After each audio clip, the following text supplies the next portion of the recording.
Our next guest this morning is Jean Sénéla. He's working at Sistran, and Sistran is the specialist for processing all the natural languages. So we're looking forward to hear your presentation, please. Thank you. So I'm Jean, I'm CEO of Sistran, and I will be talking about natural language processing and machine translation. So we are doing machine translation, and Sistran has been doing machine translation for 50 years, which is quite a lot. So I didn't have the chance to participate to SWERC because when I was at your position, there was no SWERC, but at least in Europe. But we have been through a lot of different phases and in development, and I will try to give you an overview of what we did and what was done during all these years. So of course I have not been here for 50 years, not that old, but I can give you some survey on what we did at Sistran. So in few words, Sistran, so we are 200 employees. We are based in, the R&D center is based in Paris. We have an office in San Diego and in Seoul. We have a lot of R&D. And Josep, our head of R&D, is there today and will be available if you have any questions. And we have also created something that is quite popular. It's called OpenNMT. We did that with Harvard 2 years ago, and it is the most popular framework for neural machine translation. And I will be talking a bit about neural machine translation today. So, in fact, the reason I wanted to be a gold sponsor, I had a secret reason, and I didn't say that to the organizer.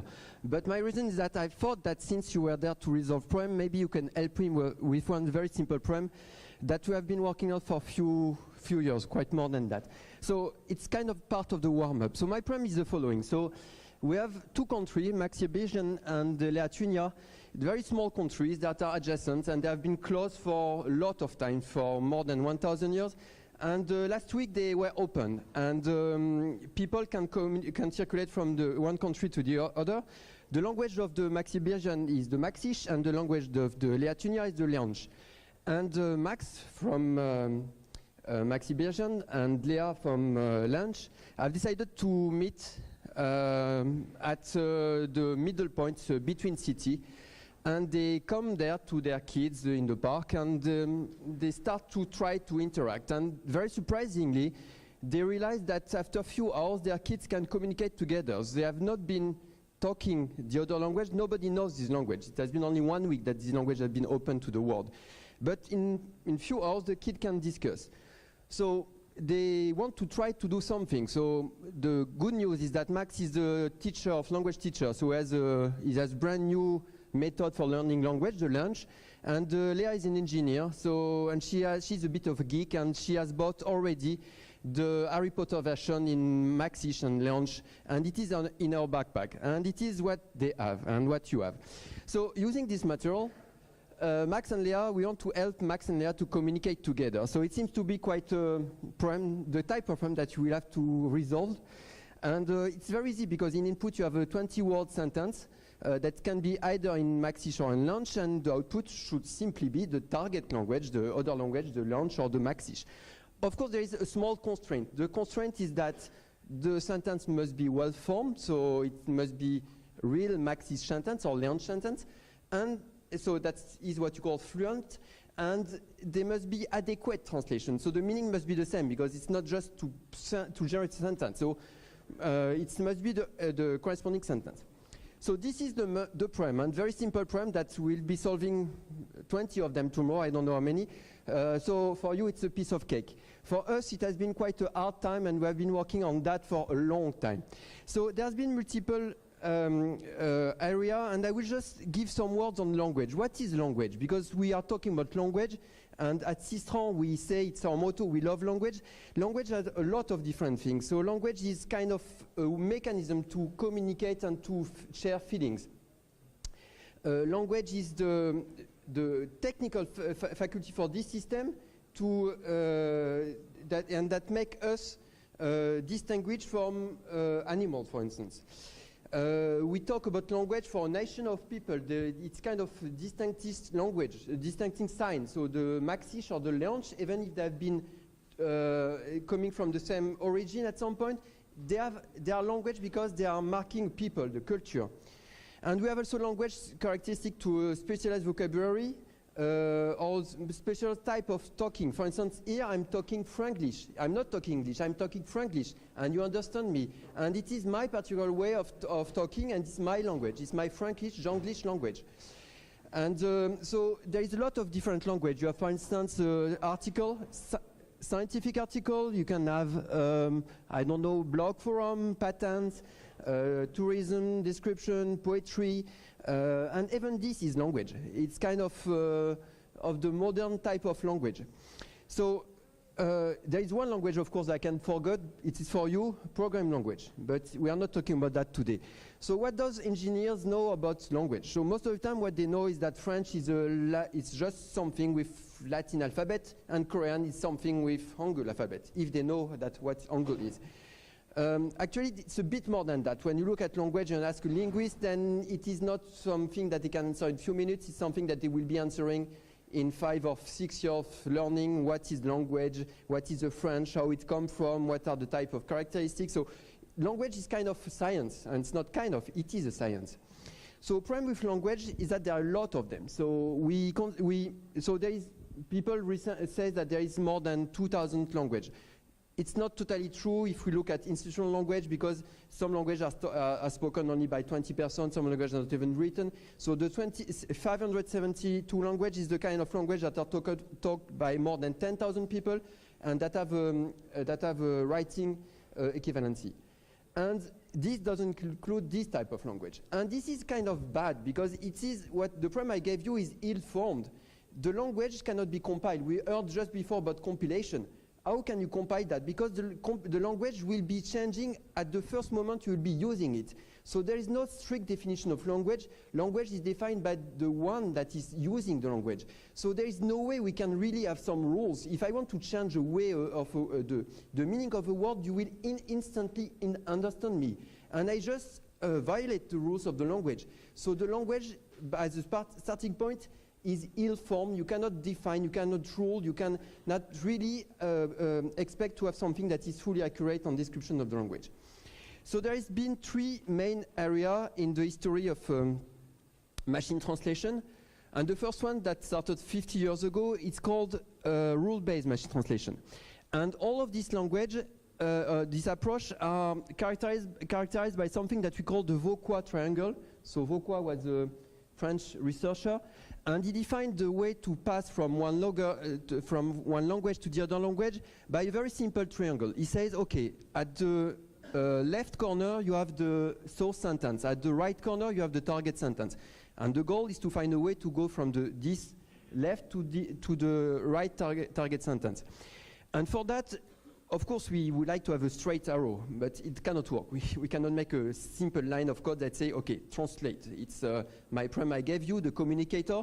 It's not something that you can put in 5 lines of language, in 20 lines, in 100 lines.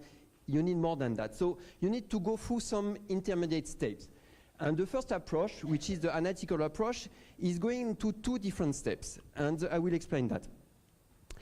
So the first step is to try to analyze the sentence. So it's kind of pre-compilation, try to analyze what is your sentence, what are the parts of the sentence. So I have this sentence, the smart mouse plays violin, and I will try to make some analysis. So there is different level of analysis, and I won't go into details, what's called morphology, part of shagging, what is a noun, what is adjective, syntax, what is the subject, where is the verb, and what is the subject, what is the object of the verb. So it's kind of linguistic analysis, grammatical analysis that you have been necessarily learning in your language background.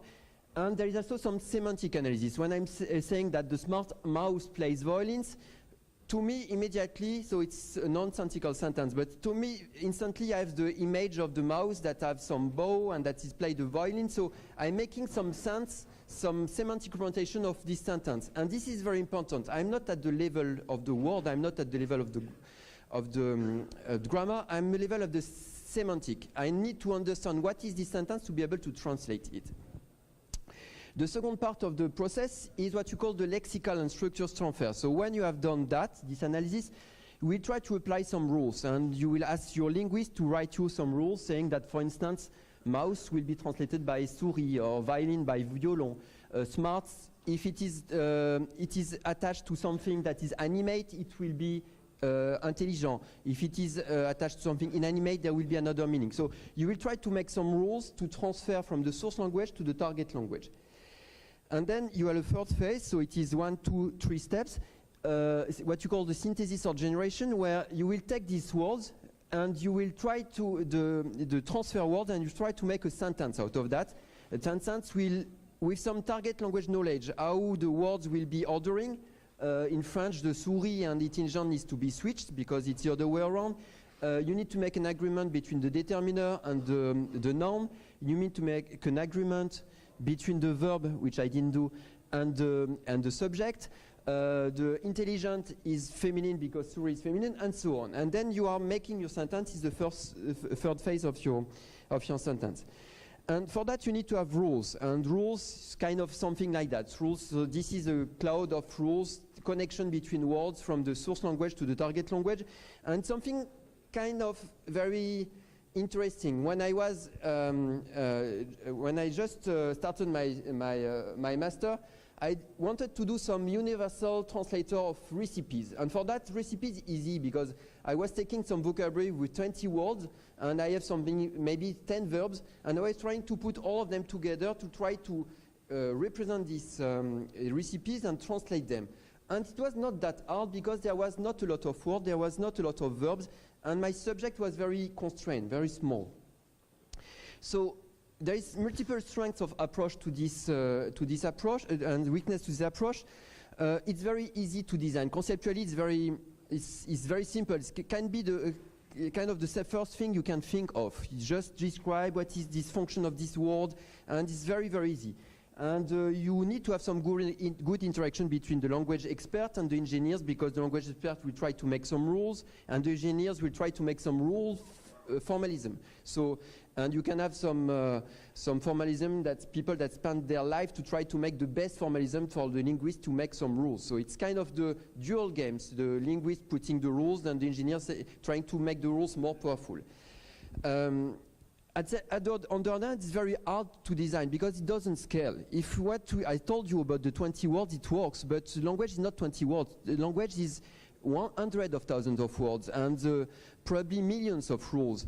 So when you put all of that together, suddenly it doesn't work anymore because you cannot, whatever the formalism you try to put together, it doesn't work. You cannot make the connection between 1 billion rules with 1 million rules. What if this rule applied before this one or before the other one? And the truth is that the language is extremely ambiguous. When you look at sentence, immediately for the sentence, the smart mouse plays violin, we had the meaning because we can read English. But this single sentence had maybe 20 different interpretations that you could get. It's very ambiguous. So this approach kind of saturates, and it has been the leading approach for maybe 30, 35 years in the 50-year period. But one of the main limitations is that the language, we realize at some point that language is not really about rules, but it's also about usage. And when we read something, we understand the thing because we know the language, but not the word of language. We know the meaning. And the usage is kind of more important than the actual rules. If I take a sentence and I switch all my words, you will still understand the sentence, even if I break all the language, the rules of the language. Because you know what I want to do, and the usage is more prominent than the rules. The second wave of technology that came for the machine translation is what you call the statistical machine translation. And it's kind of the brute force approach. So Google has been a leader in this approach, and had been, because it's over, but it started in 2007. And the problem was far simpler for them. It was not anymore, we are kind of ignoring the VOQA triangle. We just go from the source to the target, and instead of trying to build, we are trying to find. So it is Google paradigm, not try to make some rules, try to search. Searching, it was the key word in that approach. So it was kind of initiated by engineering view. So people say that it come back from Warren Weaver that says, when I'm looking at Russian facts, it's just that it's English, but that it's been encoded, and I just want to decode this sentence. So it's kind of the key word that was before this approach. And the problem was turned now into an engineering problem, into an optimization problem. If you take the Bayes rules, then you can just express the translation of sentence as optimization of probability, the probability of two probability, the translation model, what you call translation model, I will explain that, and the language model. So you want to optimize the probability of P, E knowing F, and you just turn that into a problem of optimizing the probability of P, F knowing E, multiplied by P the E. So statistical problem, optimization problem. And to give an example, I'm taking my sentence, and then for each of the words and phrase, sequence of words, I will try to put what you call some options. So de, for instance, can be translated in French by la, le, les, a lot of determiner, but it cannot be translated by car. It's not possible. So there is some constraint here. Smart can be translated by different words. Play violins can be translated by some expression. So you take words and you make some option, you take phrase and you make some options. And with this option, you can generate a lot of sentence on the right hand. And the problem is, how can I find the best sentence? So there is two sub-problems here. The first problem is, how can I make these options? And it's kind of very easy. And the second problem is that in all the options I can generate, which one, in all the sentence I can generate, which one is the best one? And so we need two components, what we call the phrase table. So what is the probability that souris is the translation of mouse? That mouse is translation of mouse, that rat is translation of mouse, mini mouse, and whatever max mouse. So you can try to find some probability, and there is a way to do that. But here you have built your translation model. You can turn that into a probability game. On the right hand, you have what you call the language model. And language model is what every one of us is doing every day. We are going on Google. So if I want to translate in English something, and I know that it's something like je à souris or je de souris, I don't know what is the preposition to use. I will just ask Google, and Google will tell me that je de souris is far more frequent than je à souris. So I will just discard the je à souris because people are not using je à souris. The usage is simply not with me. So I can get the language probability, the target language probability. I can get the transfer probability, the phrase table, what you call the phrase table, and then I just need to make some optimization. And optimization, you know how to do that, and there is a lot of approach. You can do beam search, you can do whatever you want. The only problem that you need to solve in between is what we call the aligning sentence. So you have some sentence, source and target sentence. So if you want to build your phrase table, your probability table, you need to align a source sentence with target sentence, then you can make some probability. So this is the engineering point of view. You have turned some very complex problem, language, into some engineering problem, decomposed into smaller problem, and then, okay, it's very easy. Then you just need to optimize. You need to optimize the search. You need to optimize the building of the phrase table, aligning sentence. You can do that. Everybody can do that. It's kind of a normal problem. So this approach was leading for more than 10 years, and there was a lot of benefits. And even Google said at some point that the good news that they don't even need anyone speaking Chinese to make a Chinese English system. So it was kind of the good news. For me, it's not good news, but it was kind of promoted as good news. And it can be turned as the engineering problem, easy. The problem is that you just need more data, but even for Google at some point kind of were off, because there was not enough data in the internet for a lot of language, and even for the good language like in French and Chinese, there is not enough data that were enough to continue improving the translation quality. And one of the questions that when you're looking at that is that, okay, it's very good, then we have usage, but it was kind of worrying, because we've kind of forgot completely that language has rule. We cannot ignore that a sentence has a subject, a sentence has a verb, then there is agreement. So this approach was totally ignoring all of that, and it was kind of trashing away everything that was accumulated for 40 years. And then came something else. Came what you call the neural-based match translation, and the neural-based translation is kind of the perfect approach when you look at the Vauquois triangle, going from the source sentence to some very high level a representation of the sentence, and then going down simply to the target sentence. So there is only 2 steps there, and it seems to be a very smart approach. So it's coming from different components, and I won't go into details, but it's based on very old idea, multi-layer perceptron or artificial neural network, and it has been around for a lot of years. And today you have a lot of application of deep learning for image processing, for a lot of applications that you know about. There was missing some component for language. To work for language, we were missing something that was important. It was the way to convert words into numbers, because artificial neural network is just a mathematical formula. So we cannot just put words into artificial neural network. You need to make some conversion. So the first step was to be able to project all of the words of the language into a space, what you call the continuous space, with a high dimension, 1000 dimensions, what you are using today, for instance. And we are just putting together at the same position, close, the words that have some similarity. So similarity can mean a lot of different things. Similarity can mean similarity because they have some semantic analogy. And when you use word embedding, you have the ability to do this type of work that is analogy. The man is to the queen, what is the woman to the queen, and you just need to make a calculation on your word space, on your continuous space, to be able to make this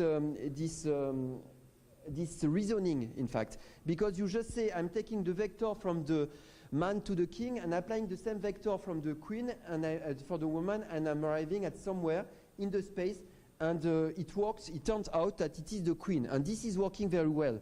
And you can do the same thing with morphological information.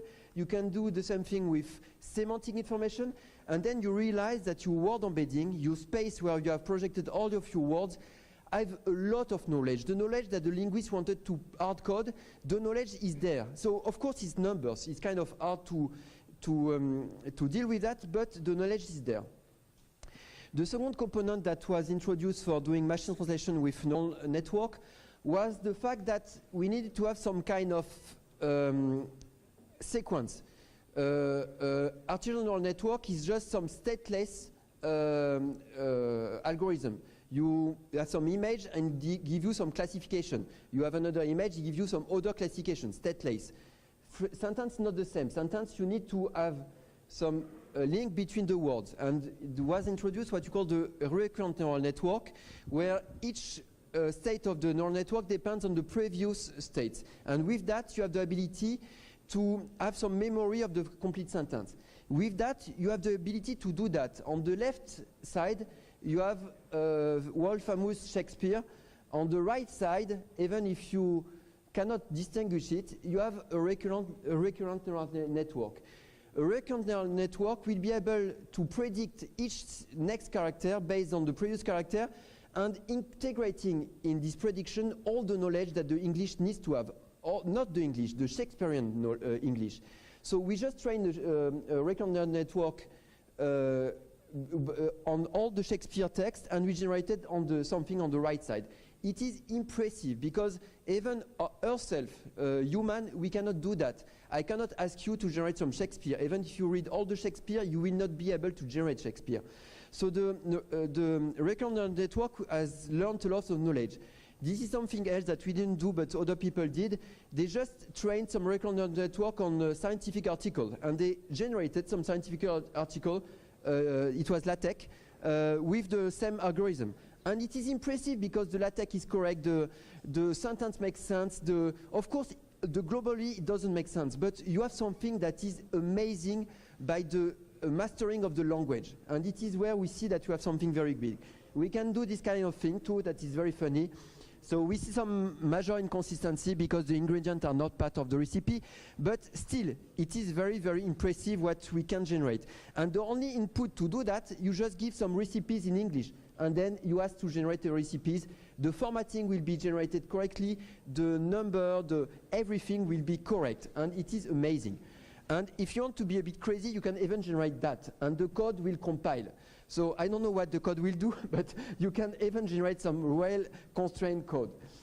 So the third component that we needed to have to make neural machine translation is what you call the attention. And attention, something that we know and that you are very used to. For instance, when you look at this image, if I put some camera on your eyes, I know where you have looked. You have looked here. Why? Because this is the point where you know that makes the difference and where you can make the difference and know that it's a rabbit. You didn't look at the right top edge because there is nothing there. You know that. You just focus your attention on some point. And we are doing the same with text. And I showed you earlier something that we call the alignment matrix, that is hard-coded alignment with source and target. Language is more complicated than that. Here you have an English sentence that's aligned to current sentence, and you have some soft alignment. We know that for translating some word in English into some word in Korean, you need to look at other words in some other part of the sentence. And this is very interesting because here we have the ability to have some kind of high-level view on the sentence. The Korean verb is at the end of the sentence, for instance, so if you want to translate a Korean sentence to English, you need to look at the verb before looking at the second word. So it's very important to have this view, high-level view, and it is what you call the attention. And all of this together makes what you call the sequence-to-sequence attention. So we take a sentence, we encode the sentence, and it is the Vauquois triangle. We have the encoding. At the end of the encoding, you have some internal representation that might be universal, multilingual. There is people working on that. And then you start generating your target sentence. So this is the neural machine translation. And I cannot go very much more into details, but what is very amazing here is that we have used this technology, not only us, but a lot of people have been doing that. And we have a technology now that seems to discover the language. The rules of the language that we try to encode has been discovered by the neural network. And so far, we have not seen any limitation in the power of learning. Whatever we put in the system, it can learn. It can learn some rules. And it's so clever that it can also learn what you call the noise. If some of your training sentences are badly aligned, it will try to make sense out of this badly alignment. If you have some bias in your corpus, for instance, all the verbs talking about engineering are masculine, all the verbs talking about language are feminine, then the neural network will learn that male are doing engineering and female are doing language. And so this is very complicated because it is so powerful that it will discover patterns that we don't want the neural network to discover. So we need to fight against the neural network. We need to work and to understand how to harness the power of that. But there is a but. I told you my problem earlier, there was the kids that were in the park and that were playing in the park. And the kids, after 5 hours, were able to communicate together. The kids didn't have the Harry Potter in their bag or their language learning method in their purse. The kids, they had nothing, and they were able to communicate together. And this is where the next stage is coming, and it is very exciting. And it is what we call the unsupervised neural machine translation, where we won't need anymore to provide bilingual data, source and target data line to learn the language. We just need to have two neural networks to communicate together. So if you know what is the adversarial approach in neural network, the two neural networks will communicate together and progressively learn from the others how to communicate together. And there have been very successful approach doing that. For instance, the Facebook team has been doing some incredible results here. So as a conclusion, I'm kind of a veteran in this room, I think. So I'm giving some kind of knowledge that I could accumulate over the years. What is very amazing here is that what we were considering for 2 years ago has disappeared completely. When we started working on neural machine translation, whatever we have been working for the last 10 years, 20 years, 30 years has been changed. But we didn't forget what we had before. And this is very important, not only to jump on new technology, but also to remember what was before, because there is a lot of knowledge that we need to continue having. Not only the problem change, and this is normal because there is science, evolution of science, but also the way the problem is exposed to the public has changed. We have been changing. Sysran has been a company doing private business for 50 years, and 2 years ago we decided that all our code will be open source. And this was kind of crazy because it's kind of, if you open source the code, then how will we make money out of that? We will continue to make money, but the open source is necessary. We are doing some science and the speed of the science now that requires not to have 20 engineers, even if they're very skilled. We need to have 3,000 engineers working with us. And it is what you have today when you are doing OpenNMT. We have 3,000 members that every day are working indirectly with us and help us contribute to that. And just my personal comment at the very end, I do believe that natural language processing is kind of the ultimate programming challenge that you could face. If you solve natural language processing, then every other problem will be solved. You know that there is a saying in France that says that when you can clearly outspeak some problem, then the problem is solved. And this is exactly that. The way we'll be able to have a machine to which we can speak and that understand us, I do believe that the same machine will be able to solve most of the problems we have today. Thank you very much. Thank you very much, Jean.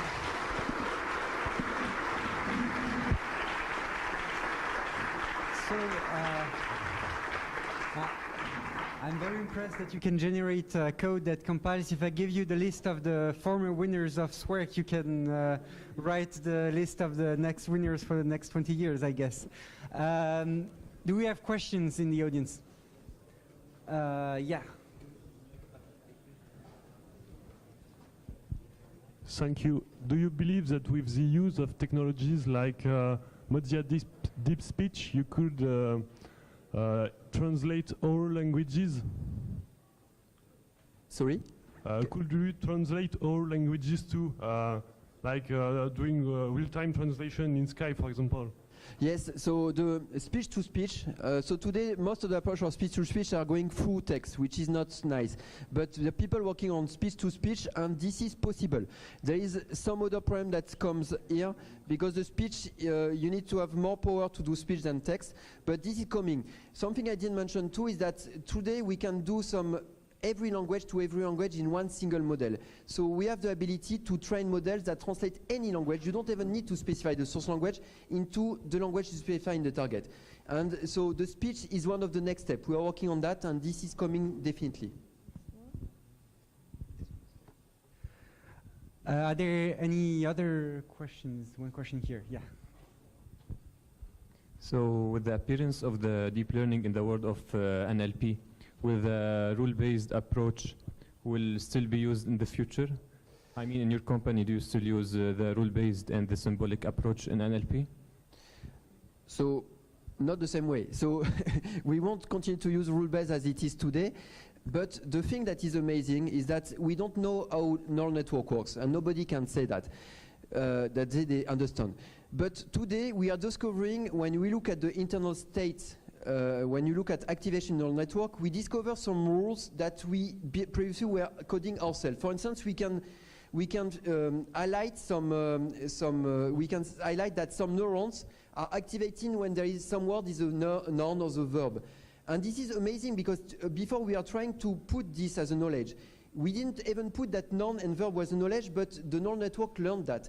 So we are going backward. In fact, now the neural network is learning linguistics. And then when the neural network will have enough knowledge of linguistics, then we'll be able to look at the rules again. Because we'll have some tool that will be incredibly powerful that will help us to make more rules.